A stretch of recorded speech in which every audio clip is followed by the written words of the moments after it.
ಮಾರುತ ಒಂದ್ಸಲ date announce ಮಾಡಿ ಬದಲಾಗಿ 3 ವಾರ ಮುಂದಕ್ಕೆ ಹೋಗಿ. ಕೇಳಿಸ್ತಾ ಇದೆಯಾ? ಕೇಳಿಸ್ತಾ ಇದೆಯಾ? 21ಕ್ಕೆ ಪ್ರೇಕ್ಷಕರ ಮುಂದೆ ಮಾರುತ. ಈ ಮಾರುತ ಇದರ ಹಿಂದೆ ದೊಡ್ಡ ಕಥೆನೇ ಇದೆ. 1 ವರ್ಷದ ಹಿಂದೆ ಇದು ಶುರು ಆಯಿತು.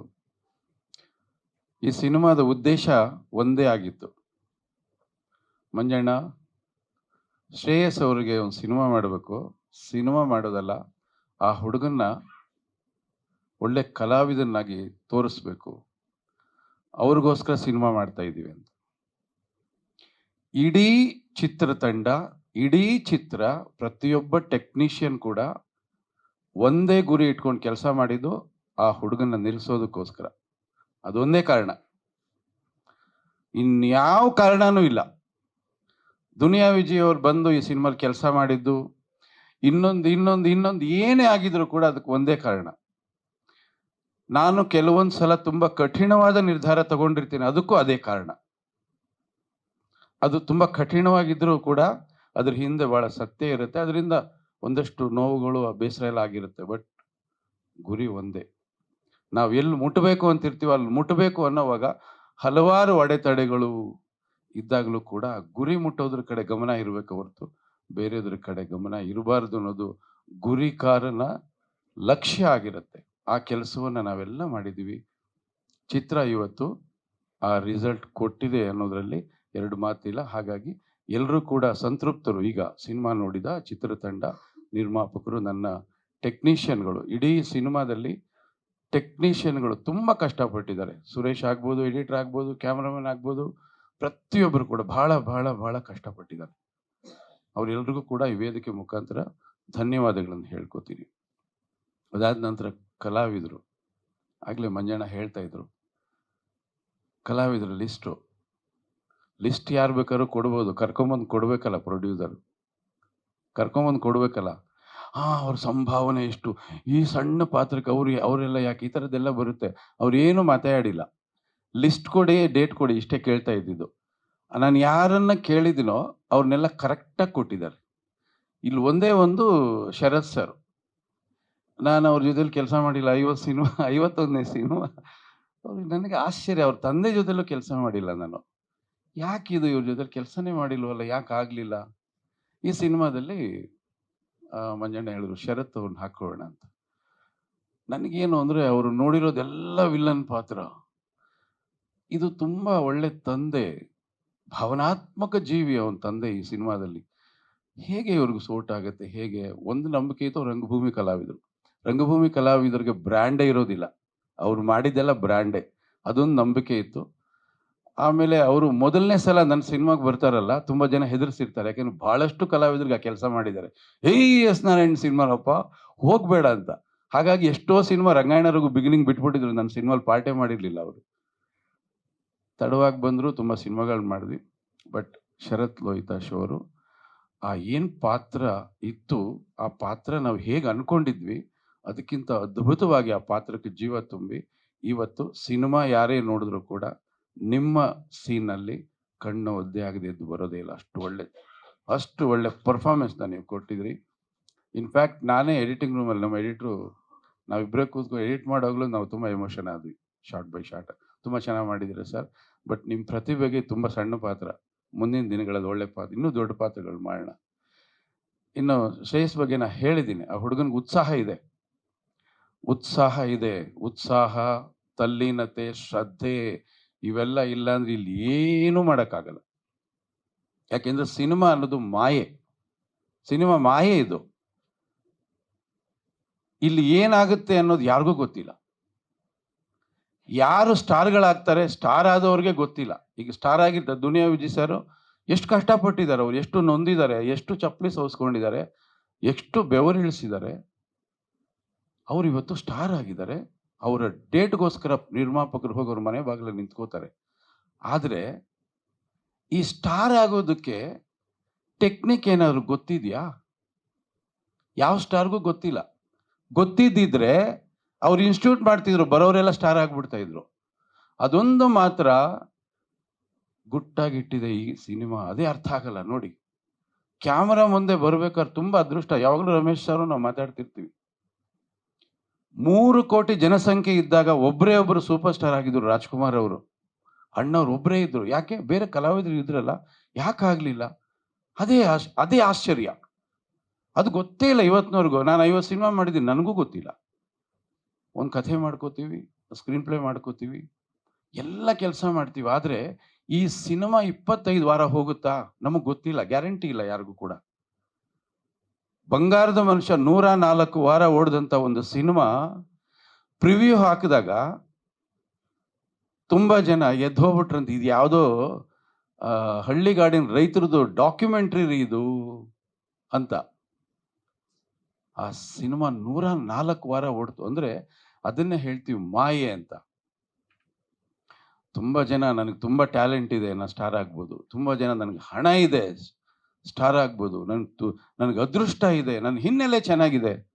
ಏನೂ ಇಲ್ಲ, ಇನ್ನೇನೋ ಒಂದು ಬೇಕು. ಅದೇನು ಅಂತ ಯಾರಿಗೂ ಗೊತ್ತಿಲ್ಲ.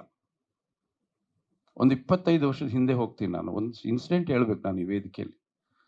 ಒಂದು ಸಿನಿಮಾ ಶೂಟಿಂಗ್ ಮಾಡ್ತಾ ಇದ್ದೆ, ಮೇಲ್ಕೋಟೆಯಲ್ಲಿ ಶೂಟಿಂಗ್ ಮಾಡ್ಬೇಕು ನಾನು. ಮೇಲ್ಕೋಟೆಯಲ್ಲಿ ಈ ಬೇಸಿಗೆ ಕಾಲಕ್ಕೂ ಮಳೆಗಾಲಕ್ಕೂ ಮಧ್ಯೆ ಒಂದು ಋತು ಇದೆ. ಅಲ್ಲಿ ಸನ್ಸೆಟ್, ಸನ್ರೈಸ್ ಬಿಫೋರ್ ಒಂದು ಸನ್ ಬಹಳ ಬ್ಯೂಟಿಫುಲ್ ಆಗಿರುತ್ತೆ ಸ್ಕೈ. ಅದನ್ನ ತೆಗಿಯೋದಕ್ಕೆ ಬಹಳ ಜನ ಡೈರೆಕ್ಟರ್ ಕಾಯ್ತಿರ್ತಾರೆ, ಸಿಗೋದಿಲ್ಲ ಅದು. ನಾನು ಆ ಸೀಸನ್ ಇದ್ದೀನಿ, ಶೂಟಿಂಗ್ ಮಾಡಬೇಕು. ನಾನು ಎಲ್ಲ ಸಿದ್ಧತೆ ಮಾಡ್ಕೊಂಡಿದ್ದೀನಿ. ನಾಯಕ ನಟರಿಗೆ ಹೇಳಿದ್ದೀನಿ, ನಾಳೆ ಬೆಳಗ್ಗೆ 5 ಗಂಟೆಗೆ ಶಾರ್ಟು, 5:15ಗೆ ಶಾರ್ಟ್ ಅಂತ. ಆಯ್ತು ಸರ್, ಹೋಗೋಣ. ಎಲ್ಲ ಸಿದ್ಧತೆ ಮಾಡ್ಕೊಂಡು ಯೂನಿಟ್ ಎಲ್ಲ ಬಂದಿದೆ, ನಾವೆಲ್ಲ ಕಾಯ್ತಾ ಇದ್ದೀವಿ. ಅವರು ಬರಲಿಲ್ಲ. 7 ಗಂಟೆಗೆ ಬಂದರು.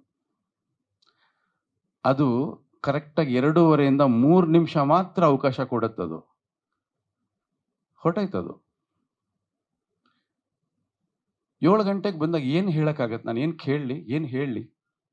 ಅಲ್ಲಿಂದ ಓಡಿ ಬಂದರು. ಸಾರ್ ತಪ್ಪಾಗೋಯ್ತು, ಸಾರಿ ಸಾರ್, ನಾನು ಬಿಸಿನೀರು ಬರಲಿಲ್ಲ ಸರ್. ನಮ್ಮ ಮ್ಯಾನೇಜರ್ ಹೇಳಿದ್ದೆ, ಸರ್ ಎದ್ದೇ ಇಲ್ಲ ಅವರು ಅಂತ. ಬಿಸಿನೀರು ಬರಲಿಲ್ಲ ಸರ್. ಆಯ್ತು, ಓಕೆ, ನಾಳೆ ಮಾಡೋಣ, ಬಿಟ್ಬಿಡಿ, ಇದು ಡಿಸ್ಕಷನ್ ವೇಸ್ಟು, ಹೋಯ್ತದು. ನಾಳೆ ಮಾಡೋಣ. ನಾಳೆ ಸರ್, ನಿಮಗಿಂತ ಮೊದಲು ನಾನು ಇರ್ತೀನಿ ಸರ್. ಓಕೆ ಆಯ್ತು. ನಾ ಮ್ಯಾನೇಜರ್ಗೆ ಹೇಳಿದೆ, ಮೈಸೂರಿಂದ ಬರಬೇಕಾಗಿತ್ತು. ಮ್ಯಾನೇಜರ್ಗೆ ಹೇಳಿದೆ, ಇವ್ರು ಮೈಸೂರಿಂದ ಎದ್ದು ಬರೋದು ಕಷ್ಟ ಆಗತ್ತಪ್ಪ, ಇಲ್ಲಿ IB ಇದೆ, ಅಲ್ಲಿ ರೂಮ್ ಹಾಕ್ಬಿಟ್ಟು ಪಕ್ಕದಲ್ಲಿ ನೀನೊಂದು ರೂಮ್ ತಗೊಂಡು ನೀನು ಅಲ್ಲಿ ಮಲ್ಕೋ, ಬೆಳಗ್ಗೆ ಅವ್ನು ಎಬ್ಬಿಸು, ನಿನ್ನನ್ನು ನಾನು ಎಬ್ಬಿಸ್ತೀನಿ ಅಂತ ಹೇಳಿದೆ. ಈ ಕೆಲಸ ಆಗಿ ನಾವು ಎಂಟೈರ್ ಯೂನಿಟು ನಾವು ಶ್ರೀರಂಗಪಟ್ಟಣದಲ್ಲಿ ಇದ್ವಿ. ಯಥಾ ಪ್ರಕಾರ ಶಾರ್ಟ್ ತೆಗಿತೀವಿ, ಇವತ್ತು ನಾಳೆ ತೆಗಿತೀವಿ ಅಂತೇಳಿ ಯಥಾ ಪ್ರಕಾರ ಸೇಮ್ ಬೆಳಗ್ಗೆ ಎಲ್ಲರ ಯೂನಿಟ್ ಎಲ್ಲ ಬಂದ್ವಿ. ನೋಡಿದ್ರೆ ಅದು ಈ ಬೆಟ್ಟ ನೋಡಿದ್ರೆ ಕಲ್ಲಿನ ಬಂಡೆ. ಹೀರೋ ಅಲ್ಲಿ ಕಾಯ್ತಾ ಇದ್ದಾನೆ, ಫುಲ್ ಯೂನಿಟ್ ಲೇಟಾಗಿ ಬರ್ತಾ ಇದೆ. ನಾನು ಏನಯ್ಯ ಇದು, ಹೀರೋ ಕಾಯ್ತಾ ಇದ್ದಾರೆ, ಲೇಟಾಗಿ ಬರ್ತಾ ಇದೀವಲ್ಲ ನಾವು. ಕ್ಯಾಮ್ರಾ ಎಲ್ಲ ಜೊತೆಯಲ್ಲೇ ಇದೆ, ಎತ್ಕೊಂಡು ಓಡ್ರಿ. ಬಂದ್ರೆ ಅಲ್ಲಿದ್ದಿದ್ದ ಹೀರೋ ನಮ್ಮ ಹೀರೋ ಅಲ್ಲ, ರಜನಿಕಾಂತ್ ಅವ್ರು ಇದ್ದಾರೆ ಅಲ್ಲಿ. ರಜನಿಕಾಂತ್ ಅವ್ರು ಇದ್ದಾರೆ ಬಂಡೆ ಮೇಲೆ, ಯೂನಿಟ್ ಬಂದಿಲ್ಲ ಇನ್ನು, ಅವ್ರು ನಿಂತ್ಕೊಂಡಿದ್ದಾರೆ. ಸರ್ ನನಗೆ ಒಂದು ಸೆಕೆಂಡ್ ಶಾಕ್ ಆಗೋಯ್ತು. ಅವ್ರ ಯೂನಿಟ್ ಬಂತು ಅಂತ ನಮ್ಮನ್ನೆಲ್ಲ ನೋಡ್ತಾ ಇದೆ. ಎಲ್ಲ ಬೆಳಗಿನ ಜಾವ ಗೊತ್ತಾಗಲ್ಲ ಯಾರು ಬಂದ್ರು ಏನು ಅಂತ. ಸರಿ ಒಂದು ಸೆಕೆಂಡ್, ಅಯ್ಯೋ ಅವ್ರಿದಾರಲ್ಲ, ಸರಿ ಹೋದೆ, ನಮಸ್ಕಾರ ಮಾಡಿ ಏನು ಮಾತಾಡಕ್ ಹೋಗಿಲ್ಲ. ಅವ್ರು ಮೂಡಿ ಅವ್ರ ಹತ್ರ ಮಾತಾಡ್ತಾರೆ, ವಾಪಸ್ ಬಂದ್ಬಿಟ್ವಿ. 2 ನಿಮಿಷದಲ್ಲಿ ಯೂನಿಟ್ ಎಲ್ಲ ಬಂತು. ನಾನೇನು ಶಾರ್ಟ್ ತೆಗಿಬೇಕು ಆ ಯೂನಿಟ್ ಆ ಶಾರ್ಟ್ ತೆಗೆದಾಯ್ತು. ಅವರು ಶಾರ್ಟ್ ಮುಗಿಸ್ಕೊಂಡು ಹೋಗ್ತಾ ಇದ್ದಾರೆ. ಅದೇ ಜಾಗದಲ್ಲಿ ಈ ಹೀರೋ ಕಾರ್ ಬರ್ತಾ ಇದೆ. ಮ್ಯಾನೇಜರ್ ಕೇಳಿದೆ ನಾನು, ಇವ್ರೇನು ಮಾತಾಡಿಲ್ಲ. ಏನಪ್ಪ ಬಿಸಿನೀರೆಲ್ಲ ಬಂತ? ಇಲ್ಲ ಸರ್, ನಾನು 4 ಗಂಟೆಯಿಂದ ಬಾಗಿಲು ಬಡ್ದು ಸಾಕಾಯ್ತು, ಅವ್ರು ಎದ್ದೊಳ್ಳೇ ಇಲ್ಲ ಸರ್. ಯಾಕೆ ಎದ್ದೊಳ್ಳಿಲ್ಲ? ಅವ್ರು ಮಲಗಿದ್ದೆ 4 ಗಂಟೆಗೆ ಸರ್. ಅದಾದ್ಮೇಲೆ ಅವ್ರು ಮಲಗ್ಬಿಟ್ರು. ಅದಾದ್ಮೇಲೆ ಎದ್ದೊಳ್ಳೇ ಇಲ್ಲ. ಅವ್ರ ಹೆಸರು ಕೇಳಬೇಡಿ ನನಗೆ. ನಾನು ಯಾಕೆ ಈ ವಿಷಯ ಹೇಳ್ತೀನಿ ಅಂದ್ರೆ, ಡೆಡಿಕೇಶನ್ ಅನ್ನೋದು ಬಹಳ ಬಹಳ ಬಹಳ ಮುಖ್ಯ. ಡೆಡಿಕೇಶನ್ನೇ ಇಲ್ಲದೆ ನಾನು ಏನೂ ಆಗಿಲ್ಲ ಅಂತ ಅನ್ಕೋಬಾರ್ದು. ಡೆಡಿಕೇಶನ್ ಬಹಳ ಮುಖ್ಯ. ಇಷ್ಟೊತ್ತು ವಿಜಯ್ ಸರ್ ಬಗ್ಗೆ ಮಂಜಣ್ಣ ಹೇಳ್ತಾ ಇದ್ರು. ಅವ್ರನ್ನ ಒಪ್ಸೋದು ಸ್ವಲ್ಪ ಕಷ್ಟ. ಒಂದ್ಸಲ ಒಪ್ಕೊಂಡ್ಬಿಟ್ರೆ ಅವ್ರು ಸೆಟ್ಟಿಗೆ ಬಂದ್ರು ಅಂದ್ರೆ ನನಗೆ ಬಹಳ ಸಲ ಮುಜುಗರ ಆಗ್ತಾ ಇದೆ. ನಾವು ಹುಡುಗರನ್ನ ಕೇಳ್ತೀವಿ, ಯಾಕಪ್ಪ ಇವ್ರನ್ನ ಕರ್ಕೊಂಡ್ಬರ್ತೀವಿ ಸ್ವಲ್ಪ ಹೊತ್ತಲ್ಲಿ ಕ್ಯಾರವನ್ ಕೂರ್ಸಿ, ಕ್ಯಾರವನ್ ಹೋಗೋದೇ ಇಲ್ಲ ಅವರು. ಒಂದ್ಸಲ ಕ್ಯಾರವನ್ ಎಂದು ಹೇಳಿದ್ರೆ ಮತ್ತೆ ಕ್ಯಾರವನ್ಗೆ ಹೋಗೋದೇ ಇಲ್ಲ. ಅಂದ್ರೆ ಅಷ್ಟು ಶಿಸ್ತು. ಬಿಕಾಸ್ ಅವರು ಡೈರೆಕ್ಟರ್ ಆಗಿದ್ದಾರೆ. ಪಾತ್ರದಲ್ಲಿ ನಾನು ನನ್ನ ತೊಡಗಿಸ್ಕೋಬೇಕು ಅನ್ನೋ ಅವ್ರಿಗೆ ಆ ಹಠ ಇದೆ, ಹಂಬಲ ಇದೆ. ಆಗ್ಲೇ ಅವ್ರು ಹೇಳ್ತಾ ಇದ್ರು, ನಾನು ಹೀರೋ ಅಲ್ಲ ಈ ಪಿಕ್ಚರ್ಗೆ, ಶ್ರೇಯಸ್ ಹೀರೋ, ಅವ್ರು ಹೀರೋಯಿನ್. ಪಿಕ್ಚರ್ ನೋಡಿದವರು, ಪಿಕ್ಚರು ನೋಡಿದಾರೆ ಬಹಳ ಜನ. ಪಿಕ್ಚರ್ ನೋಡಿದವ್ರು ಏನಂದ್ರು ಅಂತ ಅವ್ರನ್ನ ಕೇಳಿ ಪಕ್ಕದಲ್ಲಿ ಕೂತಿದ್ದಾರೆ. ಯಾಕೆ ನಾನು ಈ ವಿಷಯ ತಗೊಂಡೆ ಇವಾಗ ಅಂದ್ರೆ, ನಾನು ತಗೊಂಡಿರೋ ವಸ್ತು ಆ ಥರ ತುಂಬಾ ಗಂಭೀರವಾದಂಥ ಸಮಸ್ಯೆ ಇವತ್ತು ನಮ್ಮ ಸಮಾಜದಲ್ಲಿ ಇರ್ತಕ್ಕಂಥದ್ದು. ನಾನು ಈ ವಿಷಯನ ಮೊನ್ನೆ ಮಹಿಳಾ ಆಯೋಗದ ಜೊತೆಲಿ ಚರ್ಚೆ ಮಾಡಿದೆ ಸುದೀರ್ಘವಾಗಿ. ಬಹಳ ಗಂಭೀರವಾದಂಥ ವಿಚಾರ. ಏನು ವಿಚಾರ? ನಾನು ಸೀನ್ ಓಪನ್ ಮಾಡ್ತೀನಿ, ಎಲ್ಲರಿಗೂ ಗೊತ್ತಾಗ್ಲಿ. ಈ ಮೊಬೈಲಲ್ಲಿ ಚಾಟಿಂಗ್, ಏನು ಇಲ್ಲಿ ಕೂತ್ಕೊಂಡು ಎಲ್ಲ ಚಾಟಿಂಗ್ ಮಾಡ್ತಾನೆ ಇರ್ತಾರೆ ಯಾರ್ಯಾರಿಗೂ. ಬಟ್ ಈ 10 ಗಂಟೆ ಮೇಲೆ ಒಂದು ಚಾಟಿಂಗ್ ಅನ್ನೋ ಶುರುವಾಗುತ್ತೆ. 10 ಗಂಟೆ ಮೇಲೆ ರಾತ್ರಿ ಹೊತ್ತು ಅದು ತುಂಬಾ ಅಪಾಯಕಾರಿಯಾದಂಥ ಚಾಟಿಂಗ್. ಎಕ್ಸ್ಪೆಷಲಿ ಆ ವಯಸ್ಸಿನ ಹೆಣ್ಣು ಮಕ್ಕಳು. ಅವ್ರು ಯಾರ ಜೊತೆಲಿ ಚಾಟಿಂಗ್ ಮಾಡ್ತಾರೆ ಗೊತ್ತೇ ಆಗಲ್ಲ. ಇವರು ಫೋಟೋ ಇರುತ್ತೆ ಅಲ್ಲಿ. ಇವ್ರ ಫೋಟೋ ನೋಡ್ತಿದ್ದಾಗೆ ಅಲ್ಲಿಂದ ಯಾರೋ ಒಬ್ರು, ಬೃಂದ ಅವರೇ ಎಂತ ಕಣ್ಣು ನಿಮ್ದು. ಹೆಣ್ಮಕ್ಳು ಕೇಳ್ಬೇಕಾ? ಹೊಗಳಿದ್ರೆ ಸಾಕು ಬಿದ್ದೋಗ್ಬಿಡ್ತಾರೆ, ಮುಗೀತು. ಅರೇರೇ ನನ್ನ ನೀನು ಹೊಗಳ್ತಾ ಇದ್ದಾನಲ್ಲ, ಥ್ಯಾಂಕ್ ಯು ಅಂತ ಇವರು ಒಂದು ಮೆಸೇಜ್ ಕಳಿಸ್ತಾರೆ. ನೆಕ್ಸ್ಟು, ಬೃಂದ ಅವರೇ ಏನ್ರಿ ನಿಮ್ಮ ಮೂಗು, ಜಯಪ್ರದ ಮೂಗಿಂತಲೂ ಚೆನ್ನಾಗಿದೆ ರೀ ನಿಮ್ದು. ಮುಗೀತು, ಸೆಕೆಂಡ್ ಸ್ಟೆಪ್ ಇದು. ಮತ್ತೆ ಶುರುವಾಯ್ತು, ಅಮ್ಮ ನಿನ್ ಗಲ್ಲ ನೋಡ್ಬಿಟ್ರೆ ನಂಗೆ ನಿದ್ದೆನೇ ಬರಲ್ಲ. ಈ ಥರ ಹೆಣ್ಣು ಮಕ್ಕಳನ್ನ ಚೆನ್ನಾಗಿ ಹೊಗಳ್ತಾರೆ. ಹೆಣ್ಣು ಹೊಗಳಿಸ್ಕೊಂಡು ಆನಂದ ಪಡುವಂಥ ಜೀವಿ ಅದು. ಅದರಲ್ಲಿ ತಪ್ಪಿಲ್ಲ. ಅದು ಎಲ್ಲ ಪುರಾಣಗಳಿಂದ ಇತಿಹಾಸಗಳಲ್ಲೂ ಕೂಡ ಅದಿದೆ. ಅದು ಈಗಲೂ ಕೂಡ ಇವರೆಲ್ಲಿ ಸೋಲ್ತಾರೆ ಅವರು. ಈ ಚಾಟಿಂಗ್ ಮಾಡ್ತಾ ಇರೋರು 4 ಜನ ಚಾಟಿಂಗ್ ನಿಲ್ಲಿಸ್ಬಿಡ್ತಾರೆ. ಇವರು ಕಾಯ್ತಾ ಇರ್ತಾರೆ, ಅಯ್ಯೋ ಚಾಟ್ ಮಾಡಲೇ ಇಲ್ವಲ್ಲ ಅಂತ. ಐ ಮಿಸ್ ಯು ಅಂತ ಒಂದು ಮೆಸೇಜ್ ಹೋಗುತ್ತೆ ಇವರಿಂದ. ಬೃಂದ ಅಂದ್ರೆ ಬೃಂದ ಅಲ್ಲ, ನಿಮ್ಮ ವಯಸ್ಸಿನ ಹೆಣ್ಮಕ್ಳು, ಗಾಬರಿ ಆಗ್ಬೇಡ ಮೇಲೆ. ಐ ಮಿಸ್ ಯು, ಈ ಐ ಮಿಸ್ ಯು ಅನ್ನೋದನ್ನ ಕಾಯ್ತಾ ಇರ್ತಾನೆ ಅವನು. ಅಲ್ಲಿಂದ ಐ ಲವ್ ಯು ಅಂತ ಕಳಿಸ್ತಾನೆ. ಕನೆಕ್ಟ್ ಆಗ್ತಾರೆ ಇವ್ರು. ಯಾವ ಮಟ್ಟಕ್ಕೆ ಅಂದ್ರೆ, ಆ ಒಂದು ಮೆಸೇಜಿಂದ 21 ವರ್ಷಗಳ ಕಾಲ ಇವ್ರಿಗೆ ಜನ್ಮ ಕೊಟ್ಟು, ಜೀವ ಕೊಟ್ಟು, ಬದುಕಿನ ಎಲ್ಲವನ್ನ ಕೊಟ್ಟ ತಂದೆ ತಾಯಿಗಳು, ಒಡ ಹುಟ್ಟಿದ ಅಣ್ಣ ತಮ್ಮ ಎಲ್ಲರನ್ನೂ ಮರೀತಾರೆ ಇವ್ರು. ಎಲ್ಲವನ್ನ ಅವ್ರಿಗೆ ಅರ್ಪಣೆ ಮಾಡ್ಕೊಂಡು, ಅವ್ರ ಜೊತೆ ಚಾಟ್ ಮಾಡ್ಕೊಂಡು ಸರ್ವಸ್ವ ಅವರೇ ಅನ್ಕೊಂಡ್ಬಿಡ್ತಾರೆ. ಒನ್ ಫೈನ್ ಡೇ ಇವ್ರನ್ನ ಕರ್ಸ್ಕೋತಾರೆ ಅವ್ರು. ಇವರು ತಂದೆ ತಾಯಿಗಳಿಗೆ ಹೇಳಲ್ಲ, ಯಾರಿಗೂ ಹೇಳಲ್ಲ, ಹೊರಟೋಗ್ತಾರೆ. ಮನೆ ಬಿಟ್ಟು ಹೊರಟೋಗ್ತಾರೆ, ಮುಗೀತು. ಅದಾದ ನಂತರ ಎಲ್ಲಿ ಹೋಗ್ತಾರೆ, ಏನಾಗ್ತಾರೆ, ಇದ್ದಾರಾ ಇಲ್ವಾ, ಬದುಕಿದಾರ ಸತ್ತಿದಾರ, ಯಾವುದೇ ಮಾಹಿತಿ ಮನೆಯವ್ರಿಗೆ ಗೊತ್ತೇ ಆಗೋದಿಲ್ಲ. ಮನೆಯವರು ಗೌರವವಾದ ಕುಟುಂಬದಿಂದ ಅವರು ಪೊಲೀಸ್ ಠಾಣೆಗೆ ಹೋಗಿ ದೂರು ಕೊಡಲ್ಲ, ಮಾಧ್ಯಮಗಳಿಗೂ ಹೇಳೋದಿಲ್ಲ. ಈ ರೀತಿ ನರಳುತ್ತಾ ಇರ್ತಕ್ಕಂಥ ಕುಟುಂಬಗಳು ಇವತ್ತಿಗೂ ಕರ್ನಾಟಕದಲ್ಲಿ ಮಾತ್ರ 1,000 ಕುಟುಂಬಗಳು ಬರೀ ಕರ್ನಾಟಕದಲ್ಲಿ ದಿನಕ್ಕೆ. ಇಂಥ ಒಂದು ಗಂಭೀರವಾದ ವಿಚಾರವನ್ನು ಇಟ್ಕೊಂಡು ನಾನು ಮಾರುತ ಸಿನಿಮಾ ಮಾಡಿದ್ವಿ. ಹಾಗಾಗಿ ಇಲ್ಲಿ ಸಿನಿಮಾ ಮುಖಾಂತರ ನಾವು ಹೇಳಕ್ ಹೊರಟಿರೋ ವಿಷಯ ಏನು, ಆ ಹೆಣ್ಣು ಮಗು ಯಾಕೆ ಅಂತ ತಪ್ಪು ಮಾಡ್ತು, ಅದು ನಿಜವಾಗ್ಲೂ ತಪ್ಪು. ಯಾಕೆ ಅಂತ ತಪ್ಪು ಮಾಡ್ತು, ಆ ತಪ್ಪಿಗೆ ಕಾರಣ ಯಾರು, ಸಂದರ್ಭನ, ಸನ್ನಿವೇಶನ, ಜನ್ಮ ಕೊಟ್ಟವರ, ಗೆಳೆಯರ, ಯಾರು, ಮನೆಯ ವಾತಾವರಣ. ನಾವು ಮನೆಯಲ್ಲಿ ಏನು ಮಾಡ್ತೀವಿ, ಮಕ್ಳಿಗೊಂದು ಮೊಬೈಲ್ ಕೊಡಿಸ್ಬಿಡ್ತೀವಿ. ನನಗೊಂದು ಮೊಬೈಲು, ನಮ್ಮ ಆಕೆಗೆ ಒಂದು ಮೊಬೈಲು, ನನ್ನ ತಮ್ಮನಿಗೊಂದು ಮೊಬೈಲ್. ಎಲ್ಲ ವ್ಯವಹಾರಗಳು ಮೊಬೈಲಲ್ಲಿ ನಡೆಯುತ್ತೆ. ಮಾತಿನಲ್ಲಿ ಇರೋದೇ ಇಲ್ಲ. ಏನು ಮಗಳೇ ಚೆನ್ನಾಗಿದೆ ಅಂತ ಬೆಳಗ್ಗೆ ಎದ್ದು ಅಪ್ಪ ಮಗಳನ್ನ ಕೇಳಲ್ಲ. ಅಪ್ಪ ಹೇಗಿದ್ದಾನೆ ಅಂತ ಮಗಳಿಗೆ ಗೊತ್ತೇ ಇರಲ್ಲ. ಮನೆಯೊಳಗೆ ಇರ್ತಾರೆ. ಅಪ್ಪ ಬೇರೆ ಕಡೆ ಬಿಸ್ನೆಸ್ ಬ್ಯುಸಿ, ತಾಯಿ ಇನ್ನೊಂದ್ರ ಕಡೆ ಬ್ಯುಸಿ. ಅವಳು ಒಂಟಿ ಆಗ್ತಾಳಲ್ಲ. ಈ ಒಂಟಿತನದ ದುರ್ಬಳಕೆ ಆಗೋದೇ ಇವೆಲ್ಲ ಚಟುವಟಿಕೆಗಳಿಗೆ ಮೂಲ ಕಾರಣ. ಅವಳನ್ನ ಒಂಟಿಯಾಗಿ ಬಿಡಬೇಡಿ ಪೇರೆಂಟ್ಸ್ಗಳು. ಸ್ವಲ್ಪ ಹೊತ್ತು ದಿನಕ್ಕೊಂದು 10 ನಿಮಿಷ ಜೊತೆ ಕೂತ್ಕೊಂಡು ಊಟ ಮಾಡಿ. ಜೊತೆಲಿ ಕೂತ್ಕೊಂಡು ಊಟ ಮಾಡಿ. ವಾರಕ್ಕೊಂದ್ಸಲ ನಿಮ್ಮ ಸಮಯವನ್ನು ಅವ್ರ ಜೊತೆಯಲ್ಲಿ ಸ್ಪೆಂಡ್ ಮಾಡಿ. ಮಕ್ಕಳಿಗೋಸ್ಕರ ಒಂದಿನ ಸ್ಪೆಂಡ್ ಮಾಡಿ. ಮಕ್ಕಳು ಏನೇನು ಮಾಡ್ತಿದ್ದಾರೆ? ಆಗ್ಲೇ ವಿಜಯ್ ಸರ್ ಹೇಳ್ದಾಗೆ, ಆ ಮೊಬೈಲ್ ಕಡೆ ಸ್ವಲ್ಪ ಗಮನ ಕೊಡಿ. ಏನ್ ಮಾಡ್ತಿದ್ದ ಮಗಳು? ಏನಮ್ಮ? ಏನು ಓದ್ತಾ ಇದೀ? ನೀನು ಓದ್ತಾ ಇದೀಯಲ್ಲ, ನಿನ್ಗೆ ಯಾರ್ಯಾರು ಫ್ರೆಂಡ್ಸ್ ಇದ್ದಾರೆ?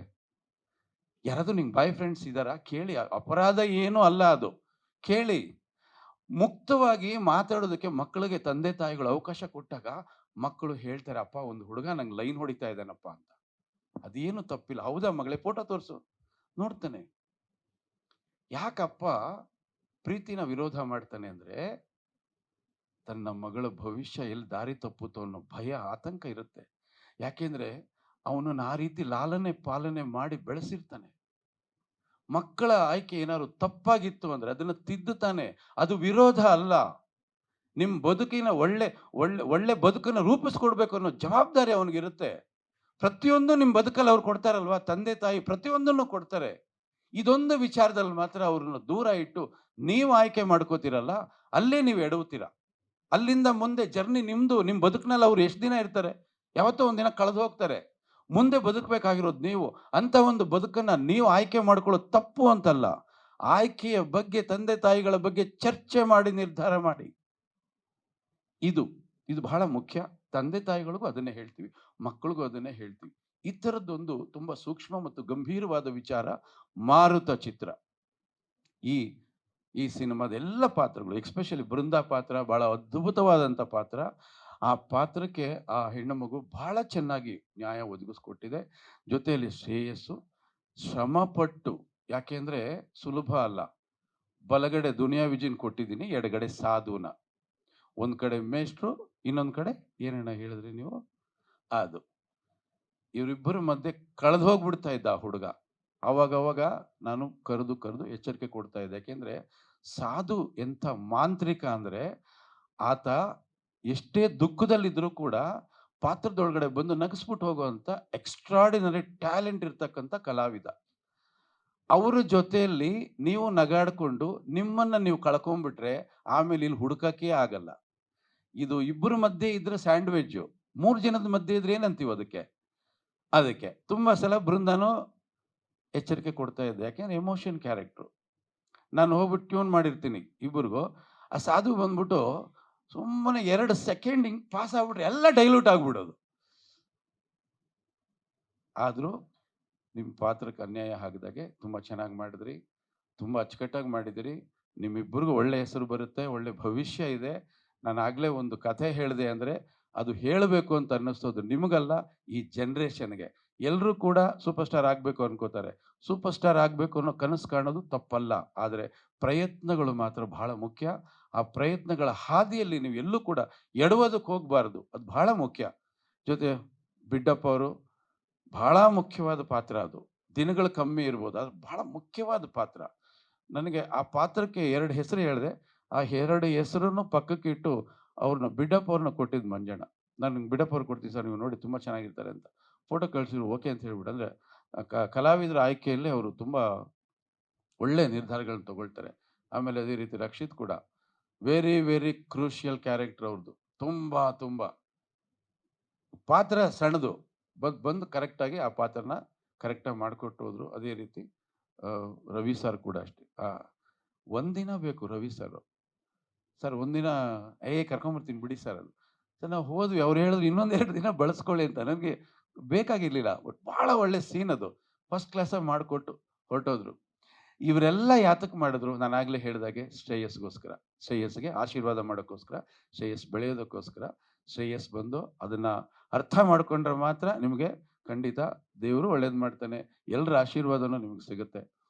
ಇನ್ನೇನು ಹೇಳ್ಬೇಕು? ಎಲ್ಲ ಹೇಳಿದ್ದೀನಿ ಅನ್ಸುತ್ತೆ. ಚಂದನ್ ಸರ್, ನಮ್ಮ ಸಿನಿಮಾದ ಡಿಸ್ಟ್ರಿಬ್ಯೂಟ್ರು. ಸುರೇಶ್ ಅವರು, ಚಂದನ್ ಫಿಲ್ಮ್ಸ್. ಸುರೇಶ್ ಅವರು ನನಗೆ ಭಾಳ ಅದೃಷ್ಟದ ಸಂಸ್ಥೆ ಅದು.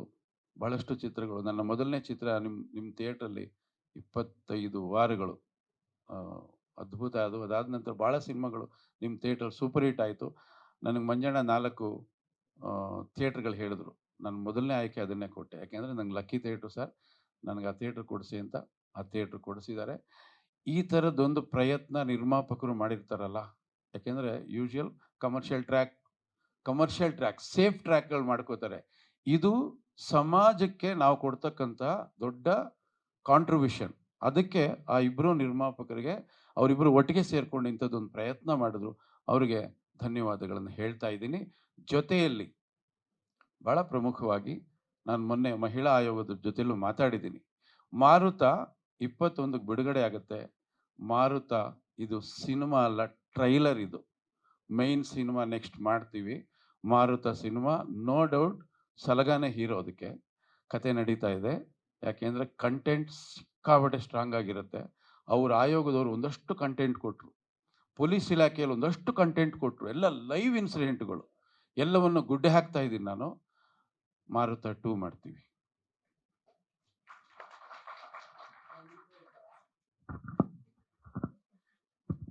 ಮಾರುತ 2 ಮಾಡ್ತಾ ಇದ್ದೀವಿ. ಯಾಕೆಂದರೆ ಮಾರುತ 2 ತುಂಬ ದೊಡ್ಡ ಸಿನಿಮಾ ಆಗುತ್ತೆ. ಇಂಟರ್ನ್ಯಾಷನಲ್ ಲೆವೆಲ್ ನ್ಯೂಸ್ ಆಗುತ್ತೆ. ಅದು ಬಹುಶಃ ಪ್ಯಾನ್ ಇಂಡಿಯಾ ಸಿನಿಮಾ ಮಾಡ್ಬೋದು ಅದನ್ನು. ಅಷ್ಟು ದೊಡ್ಡ ಕಂಟೆಂಟ್ ಅದು. ಕತೆ ಅಷ್ಟು ದೊಡ್ಡದಾಗಿದೆ. ಕರಳು ಕಿತ್ತು ಬರುತ್ತೆ. ಆ ಥರದ್ದು ಇನ್ಸಿಡೆಂಟ್ಗಳು ಕರಳು ಕಿತ್ತು ಬರುತ್ತೆ. ಹೀರೋ ಹೇಗೆ ಒಂದು ಬಂಗಾರದ ಮನುಷ್ಯ ಮಾಡಿ ಅಣ್ಣ ಅವ್ರು ಎಲ್ಲರ ಮನಸ್ಸಲ್ಲಿ ನಿಂತರು, ಆ ಸಿನಿಮಾ ಮಾಡಿ ಹೀರೋ ಎಲ್ಲ ಹೆಣ್ಮಕ್ಳು ಮನಸ್ಸಲ್ಲಿ ಗಟ್ಟಿಯಾಗಿ ನಿಂತ್ಕೊಳ್ತಾರೆ. ಅಂಥ ಒಂದು ಗಟ್ಟಿಯಾದಂಥ ಪಾತ್ರ ಅದು. ಆ ಪಾತ್ರ ಆಗಾಗಲೇ ಸ್ಕ್ರಿಪ್ಟ್ ನಾನು ಬರೆಯೋಕ್ಕೆ ಶುರು ಮಾಡಿದ್ದೀನಿ. ಬರುತ್ತೆ 21 ಮೊದಲು ಈ ಸಿನಿಮಾವನ್ನು ನೋಡಿ. ಈ ಸಿನಿಮಾ ನೋಡಿ ನಿಮ್ಮ ಮನೆಯಲ್ಲಿ ಪ್ರತಿಯೊಬ್ಬರಿಗೂ ಪಾಠ ಇದು. ಮಕ್ಕಳಿಗೆ ಜನ್ಮ ಕೊಟ್ಟವರಿಗೆ ಮುಖ್ಯವಾಗಿ ಈ ಮಕ್ಕಳು ಹೇಳ್ತಾ ಇದ್ದೀನಿ, ತಂದೆ ತಾಯಿಯನ್ನ ಗೌರವ ಕೊಡಿ, ತಂದೆ ತಾಯಿಗೆ ಬೆಲೆ ಕೊಡಿ, ತಂದೆ ತಾಯಿಯನ್ನ ಪ್ರೀತಿಸಿ. ಜಗತ್ತಲ್ಲಿ ಮೊದಲು ಪ್ರೀತಿ ಮಾಡಬೇಕಾಗಿರೋದೇ ನಾವು ತಂದೆ ತಾಯಿನ. ಆ ಕೆಲಸ ನಾವು ಮಾಡೋದೇ ಇಲ್ಲ. ಅದನ್ನ ಮಾಡಿ ಅಂತ ತುಂಬ ಗಟ್ಟಿಯಾಗಿ ಹೇಳ್ತಾ ಇದೆ ಮಾರುತ ಅನ್ನೋ ಸಿನಿಮಾ. ಈ ಒಂದು ವೇದಿಕೆಯಲ್ಲಿ ನಿಂತ್ಕೊಂಡು ನಿಮ್ಮ ಜೊತೆ ಇಷ್ಟೊತ್ತು ಮಾತಾಡಿದ್ದಕ್ಕೂ ಮಾಧ್ಯಮ ಗೆಳೆಯರು ಹೇಳ್ತಾರೆ 51 ಸಿನಿಮಾ ಅಂತೇಳಿ. 51 ಸಿನಿಮಾ ನನ್ನ ಜರ್ನಿಯಲ್ಲಿ ಮಾಧ್ಯಮದ ಪಾತ್ರ ಬಹಳ ದೊಡ್ಡದಿದೆ. ಯಾಕೆಂದರೆ ನನ್ನ ಸಿನಿಮಾಗಳ ವಿಮರ್ಶೆ ಆಗ್ಬೋದು, ನನ್ನ ಸಿನಿಮಾಗಳ ಪ್ರಮೋಷನ್. ಇವತ್ತೆಲ್ಲ ಸೋಷಿಯಲ್ ಮೀಡಿಯಾಗಳು ಇಷ್ಟಿದೆ. ಆಗಿನ ಕಾಲದಲ್ಲಿ ಏನೂ ಇಲ್ಲ, ಪ್ರಿಂಟ್ ಮೀಡಿಯಾ ಇತ್ತು. ಬರೀ ಪ್ರಿಂಟ್ ಮೀಡಿಯಾದಲ್ಲಿ ನನ್ನನ್ನು ಬಹಳಷ್ಟು ಸಿನಿಮಾದಲ್ಲಿ ಕಾಮೆಂಟ್ಸ್ಗಳು ಬಂದಿದೆ, ಕೆಟ್ಟ ರಿವ್ಯೂಗಳು ಬಂದಿದೆ, ಪ್ರಶಂಸೆಗಳು ಬಂದಿದೆ, ಎಲ್ಲ ಬಂದಿದೆ.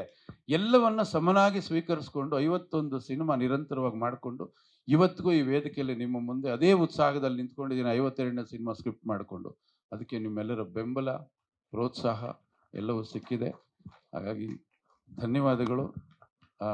ಗೊತ್ತಿಲ್ಲ ಎಲ್ಲಿ ತನಕ ದೇವರು ನನ್ನ ನಡೆಸ್ಕೊಂಡು ಹೋಗ್ತಾನೆ, ಅಲ್ಲಿ ತನಕ ಹೋಗ್ತಾ ಇರ್ತೀನಿ. ಯಾಕೆಂದರೆ ನಾನು ಬಹಳ ಶಿಸ್ತಿನ ವ್ಯಕ್ತಿ. ಶ್ರದ್ಧೆ, ಭಯ, ಭಕ್ತಿ ಇವತ್ತಿಗೂ ಇದೆ. ಮೊದಲನೇ ಸಿನಿಮಾ ನಾನು ಹೇಗೆ ಕೆಲಸ ಮಾಡಿದ್ದೀನೋ 51ನೇ ಸಿನಿಮಾನು ಹಾಗೆ ಮಾಡಿದ್ದೀನಿ. ನಾನು ಆಯಾಸ ಆಗಲ್ಲ, ಮಧ್ಯಾಹ್ನದ ಹೊತ್ತು ಅಲ್ಲೆಲ್ಲೋ ಮಲಗಲ್ಲ, ಇನ್ನೆಲ್ಲೋ ಕೂತ್ಕೊಂಡು ಬೇರೆ ಸಿನಿಮಾ ಬಿಟ್ಟು ಬೇರೆ ಮಾತಾಡೋದೇ ಇಲ್ಲ. ನಾನು ಬರೀ ಸೀನ್ ಒಳಗೆ ಇರ್ತೀನಿ. ನಾನು ಬೃಂದ ಇಂಟರ್ವ್ಯೂ ಬಂದಾಗ ನಾನು ಫಸ್ಟ್ ಬೃಂದ ಹೇಳಿದ್ದು 2 ವಿಷಯ. ನೋಡಮ್ಮ, ನೀನು ನನ್ನನ್ನು ಗೆಲ್ಬೇಕಾದ್ರೆ 2 ವಿಷಯ ಕರೆಕ್ಟಾಗಿ. ಮೊದಲನೇದು ಟೈಮ್ ಸೆನ್ಸ್, ಪಂಕ್ಚುಯಾಲಿಟಿ. 2ನೇದು ಪಾತ್ರದಲ್ಲಿ ಪರಿಪೂರ್ಣತೆ. ಈ 2 ವಿಷಯ, ಇದೆರಡು ಆಗ್ಬಿಟ್ರೆ ನಾನು ನಿಮ್ಗೆ ಅಭಿಮಾನಿ ಆಗ್ಬಿಡ್ತೀನಿ.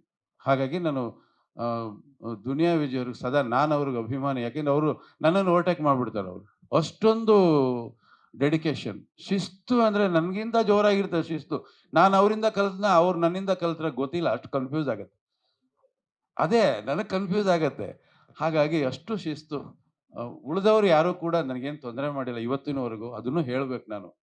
ಪ್ರತಿಯೊಬ್ಬರೂ ಕೂಡ ನನ್ನ ಶಿಸ್ತಿಗೆ ಗೌರವ ಕೊಟ್ಟು ನನ್ನ ಸಿನಿಮಾದಲ್ಲಿ ಕೆಲಸ ಮಾಡಿದ್ದಾರೆ. ಶಾಕಿಂಗ್ ಅಂದರೆ ಮಂಜಣ್ಣ ನಿದ್ದೆ ಮಾಡ್ತವ್ರಾ?